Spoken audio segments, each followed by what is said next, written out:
Bonjour tout le monde, bienvenue dans cet épisode de d'Abitibi dans ton... Bonjour tout le monde, bienvenue dans cet épisode de d'Abitibi dans ton quartier. Aujourd'hui, on est dans Montcalm, quartier huppé du centre-ville de Québec. Je suis pas mal excité. Toi? Ouais, pas bien bavard. Bienvenue à Montcalm, dans la cité Limoilou, un quartier encore aujourd'hui marqué par son histoire. Pour faire changement, Montcalm est un quartier d'abord dédié à l'agriculture et au travail de la terre. En 1639, on offre un terrain de 50 arpents à Jean Bourdon, premier colon de Montcalm, et d'autres terres sont également offertes à des religieux et propriétaires agricoles, développant ainsi le territoire. Le 28 avril 1760, la bataille de Sainte-Foy fait rage sur le site actuel du Parc des Braves. Pour ceux qui se le demanderaient, la bataille de Sainte-Foy, c'était pas une game de spikeball faite par des gars virés sur la twist. On connaît tous la suite des événements, on se fait casser la gueule, les Britanniques s'installent et tout tralala. Avec le nouveau régime anglais, Montcalm abandonne ses activités agricoles et quelques villages prennent forme. La majorité des habitants de Montcalm sont donc issus de la bourgeoisie anglophone et avec l'urbanisation en 1833, ce beau mélange donne lieu aux maisons et au style atypique de Montcalm. Par exemple, le 1146 avenue Salaberry et non Salisbury. Avec le réseau de tramway de 1860 et l'exode rural, la municipalité s'urbanise très rapidement en même temps que les autres banlieues de la cité Limoilou. Aujourd'hui, on connaît Montcalm grâce à son aspect culturel autant historique, architectural et divertissant. On s'en va rejoindre Marie-Hélène Raymond qui va nous parler un peu du quartier et de ce qu'elle fait. Je m'appelle Marie-Hélène Raymond, je suis coordonnatrice de la stratégie numérique au Musée national des beaux-arts du Québec, le pavillon Gérard-Morisset, juste derrière moi, et qui est situé dans Montcalm, un quartier que j'aime depuis toujours. Je suis arrivée à Québec en 1999 et après avoir quitté les résidences de l'Université Laval, j'ai adopté l'avenue Cartier et le quartier Montcalm. En fait, la routine, c'est la même, là, pandémie ou temps normal.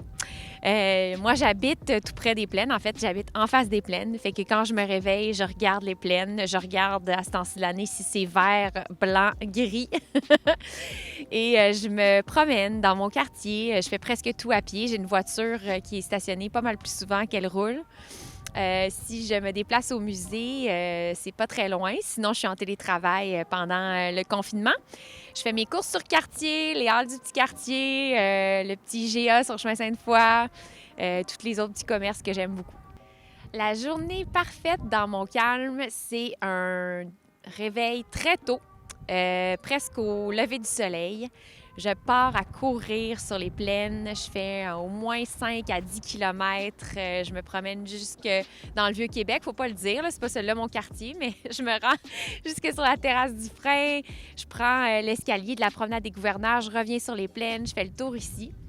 Et je rentre à la maison. Et après ça, j'invite tous mes amis à faire un super pique-nique sur les plaines.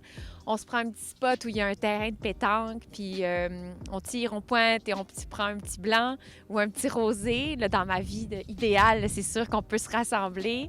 Les enfants jouent au parc du musée. Et puis, pourquoi pas, le musée est ouvert. Et puis, on peut aller visiter une super belle expo, faire nos petites courses sur l'avenue Cartier, sushi ou pain, vin, fromage. Puis, on s'installe sur les plaines. Si je quittais Montcalm demain matin, je sais pas de quoi je m'ennuierais le plus parce que honnêtement, j'ai jamais pensé quitter ce quartier-là. J'ai déménagé plusieurs fois, mais je suis toujours restée dans presque le même quadrilatère de rue. Là. C'est fou comment j'aime mon quartier. Mais je pense que je m'ennuierais des plaines. Je sais que j'en parle beaucoup, mais c'est parce que c'est tellement un endroit majestueux, unique à Québec. Oui, il y a des parcs, mais aussi incroyable que les plaines, non. C'est comme genre le Central Park de Québec. Là. J'ai l'impression d'être comme vraiment dans l'élite new-yorkaise le fait d'habiter Montcalm. Fait que je m'ennuierais de ça.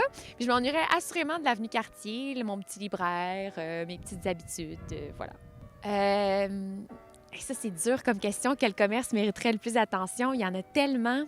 Bien, la librairie de quartier, c'est sûr que chaque quartier a son super libraire, mais j'encourage les libraires indépendants, donc la librairie de quartier. Pourquoi ils sont peut-être plus hauts que les autres? Parce qu'ils connaissent vraiment bien leur affaire, ils ont des super bons conseils. S'ils n'ont pas le livre en stock, ils vous le commandent gratuitement. Bref, il faut le payer, le livre, mais je veux dire, la commande est gratuite. Je pense que il y a plein de bons restos dans Montcalm, mais les sushis du Métropolitain sont pas mal durs à battre. Le bateau pour deux, le Love Boat là, pour deux, là, c'est pas mal les meilleurs sushis et les plus frais en ville. Ouais, je dirais ça. Montcalm, ça a peut-être l'air un peu bourgeois puis guindé là, comparativement à d'autres quartiers, mais pas autant que Sillery, je suppose. Non, mais Montcalm, je sais pas. Moi, je viens de Montréal. Je suis arrivée à Québec en 99 pour l'université. Fait que c'est comme le premier endroit où je suis arrivée, puis j'avais l'impression que c'était comme une ville, vraiment, une vie de quartier. C'est sûr que quand on remonte en 99, c'était pas pareil non plus. Saint-Sauveur, Saint-Roch, là, c'était pas ce que c'était, la gentrification puis tout ça. Mais puis j'ai travaillé longtemps dans Saint-Roch alors que je travaillais à TQS. Fait que le parc Saint-Roch, tout ça, j'aimais bien ça aussi.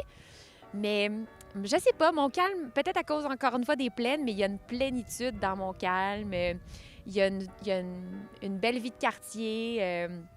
Il y a des plus vieux, il y a des plus jeunes, il y a des familles. C'est ce que j'aime de mon Montcalm. Merci beaucoup, Marie-Hélène, de nous avoir partagé ton savoir si précieux sur le quartier Montcalm de la ville de Québec.